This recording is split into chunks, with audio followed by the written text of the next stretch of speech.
Hello friends, good morning. Welcome back to my channel Susmita's time story. I hope সকলেই ভালো আছো আর আমিও ভালো আছি। আজকে হচ্ছে শনিবার, সকাল এখন 5:40 বাজে। তো ঘুম থেকে আজকে না অনেক দিন পর একটু সকাল সকাল উঠতে পেরেছি। তারপরে এই যে ছাদে আসলাম পাখিদেরকে খাবার দিতে। সঙ্গে পাখিদেরকে খাবার দিয়ে আমি একটু হাঁটাহাঁটি করে নিচ্ছি ওই 5 থেকে 10 মিনিট মতো। তারপরে নিচে যাব আর কাজকর্মগুলো শুরু করব। তো চলো এখন থেকে তোমাদেরকে সাথে নিয়ে আজকের ব্লগটা শুরু করছি। আশা করব প্রতিদিনের মতো আজকের ব্লগটা তোমাদের বেশ ভালোই লাগবে। তো আজকে যেহেতু রাখি পূর্ণিমা, সকলকে জানাই রাখি পূর্ণিমার অনেক অনেক শুভেচ্ছা আর ভালোবাসা। তো যদিও তোমরা ব্লগটা কালকে পাবে, তবুও সকলকে শুভেচ্ছা জানিয়ে রাখলাম, ঠিক আছে। আর এদিকে দেখো, যখন খাবার দিই তখন কিন্তু পাখি ছিল না, আর এখন সব পাখিগুলো এসে হাজির হয়েছে। চলো আর বেশি দেরি করব না, এবার নিচে যাওয়া যাক। তো বন্ধুরা, অনেকটা সময় পার করে এখন তোমার 10টা মতো বাজে। তো দেখো, বেডশিটটা কেচে দিয়েছি, তাই বেডশিটও পাতা হয়নি, বিছানাটা আমার এখনও গোছানো হয়নি। আর হচ্ছে কি বলে, মাম্মামকে এখন ফ্রেশ করালাম, আর আমি এইমাত্র স্নান পুজোটা কমপ্লিট করেছি। তো এবার রান্নাঘরে যাব, সকালে জলখাবারটা রেডি করব। আর চাও খাওয়া হয়নি, তার মধ্যে তোমাদের দাদাভাই চলে আসবে এখন। তো চলো এবার এখন থেকে টুকিটাকি কাজকর্মগুলো শেয়ার করব। তো এখন প্রথমেই আটাটা মেখে নেব, আর এদিকে আমি রান্নাঘরে এসে কিন্তু তরকারি বসিয়ে দিয়েছি। আলু পটল দিয়ে একটা চচ্চড়ি টাইপের করব। এই তরকারিটা না খুব শর্টকাট হয়ে যায় এবং রুটির সঙ্গে বেশ ভালোই লাগে। তবে বেশিরভাগ সময়টা যদি হাতে সময় কম থাকে তবে এটাই করে নিই, জলদি হয়ে যায়। তো এখানে তরকারিটা প্রায় আমার হয়ে এসেছে, আর এদিকে এখন আটাটা মেখে নেব। তো চলো রুটি করব আর এই তরকারি করব। আর তোমরা তো অনেকেই ভাইকে দাদাকে রাখি পরাতে গেছো, তবে আমার বেশ 2-3 বছর ধরে না ভাইকে আর রাখি পরানো হচ্ছে না, অ্যাকচুয়ালি যাওয়াই হচ্ছে না। তো সেই কারণেই মনটা একটু খুব খারাপ। আর হচ্ছে ভাইকে ভীষণই মিস করছি।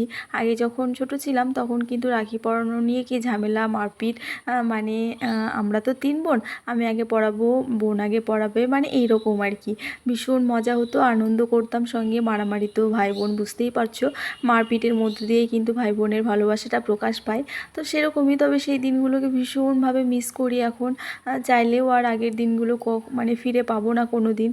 একটা দিন করে চলে যাচ্ছে, মানে সেই দিনটা আর জীবনে কখনো ফিরে আসবে না, তাই না? তো ভীষণভাবে মানে মিস করছি ভাইকে, বোনদেরকে। তো যাই হোক, কী আর করা যাবে, সব সময় তো সব কিছু আর ভাগ্যে থাকে না। তো যাই হোক, এখন রুটিটা মেখে আটাটা মেখে রাখলাম, আর এখন আমি চাটা করে নিলাম। চা খেয়ে তারপরে রুটিটাকে ভাজবো, আর তরকারি তো হয়ে গিয়েছে। তো এখানে এই যে চা করে নিয়েছি, বিস্কিট ছিল না বলে তোমাদের দাদাভাই এই যে এই বেকারির থেকে, মানে চায়ের দোকান থেকে এই বেকারি বিস্কুটগুলো নিয়ে আসলো, একটা বাখর আর একটা এমনি বিস্কুট। তো বাখর বিস্কুটটা আবার আমার বেশ ভালোই লাগে খেতে। তো এখন চাটা খাওয়ার পরে আবার রান্নাঘরে এখন এই যে ভাত বসিয়ে দিয়েছি, ভাতটাও হয়ে এসেছে। আর ওইদিকে প্রেসারে ডাল সেদ্ধ দিয়েছিলাম, মটরের ডাল, সেটাও সেদ্ধ হয়ে গেছে। তো ডালটা ফোড়ন দেব, তার আগে ছাদে যাব। ছাদে প্রচুর জামা কাপড় কেচেছি, আর গতকালকের আবার জামা কাপড় ছিল, সেগুলো শুকায়নি, যার কারণে অনেকটা জামা কাপড় দেখতেই পাচ্ছ। তারপরে সকাল থেকে তো ভীষণ মানে চাপে ছিলাম, যে ওয়েদারটা এতটাই বাজে ছিল। আবার দুখানা বেডশিট কেচে দিয়েছি, মানে এই বেডশিটগুলো কাচলে আর জায়গা পাওয়া যায় না মেলার, যদি বৃষ্টি বর্ষার দিনে ভীষণ সমস্যা হয়। তো ভীষণ চাপে ছিলাম, তারপরে দেখলাম যে না, আকাশটা অনেকটাই পরিষ্কার হয়েছে, আর আমার সমস্ত কিছু বেশ শুকিয়েও গেছে, বেশ ভালোই লাগছিল। তো সকালে কালকেকার যেই জামা কাপড়গুলো ছিল সেগুলো শুকিয়ে গেছে, তাই সেগুলো এখন তুলে নিয়ে আসলাম। এখন জামা কাপড় কটা ভাঁজ করে নেব, আর বিছানাটাকেও সুন্দর করে গুছিয়ে নেব। আর ওইদিকে ভাত হয়ে গেছে আর ডাল সেদ্ধও হয়ে গেছে। এই কাজ কটা করে তারপরে ডালটা করব আর তরকারি করব। তো চলো বিছানাটা সুন্দর করে আগে গুছিয়ে নিই। আর এই যে তোশকটার ওপরে না কভারটা পেতেছি, যার কারণে দেখতেও বেশ ভালো লাগছে, আর নোংরাটাও কম ধরবে। কভারটা অনেক দিন আগে থেকেই তৈরি করা ছিল, কিন্তু একটু বড় হচ্ছিল, তাই সেটা সেফ সাইজ করা হচ্ছিল না বলে আর মানে কভারটা পরানো ছিল না। তো যাই হোক, সময় বের করে সেটাকে আবার মানে ওর মাপে করে সেলাই করে তারপরে আবার ভরেছি। তো যাই হোক, এখন বিছানাটাকেও গুছিয়ে নিলাম, এবার জামা কাপড়গুলো চলো ভাঁজ করে নিই। আর জামা কাপড় আমি ফেলে রাখাটা একদমই পছন্দ করি না, তোমরা তো জানোই। যখন মানে যখনকার জামা কাপড় তুলে নিয়ে আসি তখনকারই ভাঁজ করে আবার জিনিস জায়গায় রেখে দিই। অ্যাকচুয়ালি ঘর বাড়ি অগোছালো অপরিষ্কার আমার একদমই ভালো লাগে না, সেই কারণে যতটা সম্ভব মানে সময়ের মধ্যে এবং হাতের হাত সমস্ত কাজগুলোই কিন্তু গুছিয়ে এবং পরিষ্কারভাবে করে নেওয়ার চেষ্টা করে থাকি।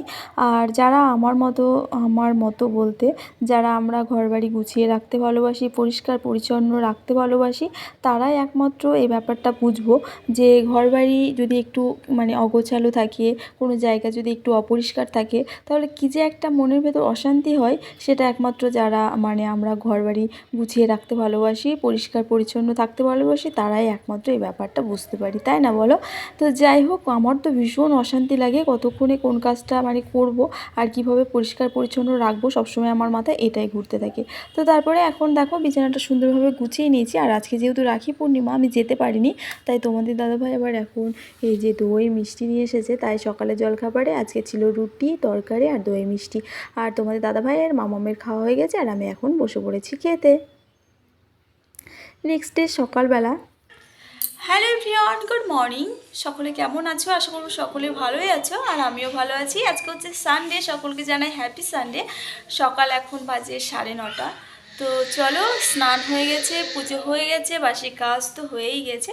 তো চলো এখন চাও মানে নিয়ে আসলাম করে, এবার চাটা খাবো। আর এখন থেকে তোমাদেরকে সাথে নিয়ে আজকে ব্লগটা শুরু করছি। আশা করবো প্রতিদিনের মতো আজকে ব্লগটা তোমাদের একটু হলেও ভালো লাগবে। আর আজকের ব্লগটা অনেক মজাদার হতে চলেছে। আর আজকে তো আমি ভীষণ এক্সাইটেড, কেন কী বৃত্তান্ত সবটাই তোমরা জানতে পারবে। তো চলো ব্লগটা কন্টিনিউ করো। তো ফ্রেন্ডস, কালকে শনিবার আর আমি ব্লগটা কন্টিনিউ করতে পারিনি, তো পরদিন সকালবেলা থেকে আবার ব্লগটা কন্টিনিউ করছি। তো ইন্ট্রোটা তো দিয়েই দিয়েছি, মানে রবিবারের ব্লগ বলে।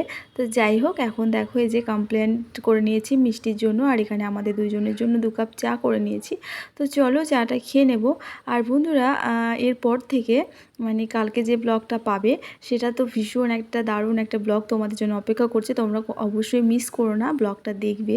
দুর্দান্ত একটা ব্লগ, আর আমার একদম প্রথম এক্সপিরিয়েন্স, মানে সবটাই তোমাদের সঙ্গে শেয়ার করব। যেই দিনটার জন্য আমি অপেক্ষা করছিলাম, সেই দিনটা ফাইনালি চলে আসলো। তো যাই হোক, এখন দেখো সকালবেলায় চা খাওয়ার পরে এখানে তোমাদের দাদাভাই নানপুরি নিয়ে এসছে। তো সকালে ব্রেকফাস্ট এটাই করব, নানপুরি। আর আমরা 3জনই খেয়ে নেব এটাই। তারপরে দুপুরে রান্নাবান্না করব, তারপরে হচ্ছে খাওয়া দাওয়া করে বিকেলে বেরোবো। তো তখন থেকে আবার পরের ব্লগটা কন্টিনিউ করব, ঠিক আছে? তো আজকের ব্লগটা এখানেই শেষ করলাম, খুবই ছোট্ট একটা ব্লগ। আজকের ব্লগটা তোমাদের কেমন লাগলো অবশ্যই কমেন্ট করে জানিও। চ্যানেলে নতুন হলে চ্যানেলটা অবশ্যই সাবস্ক্রাইব করে পাশে থেকো। আর ব্লগটা ছেড়ে যাওয়ার আগে একটা লাইক করে যেও, কারণ তোমাদের করে একটা লাইক পরবর্তী ব্লগ বানাতে আমাকে অনেক অনেক বেশি মোটিভেট করে। তো দেখা হচ্ছে পরের ব্লগে। সবাই ভালো থেকো, সুস্থ থেকো, টাটা।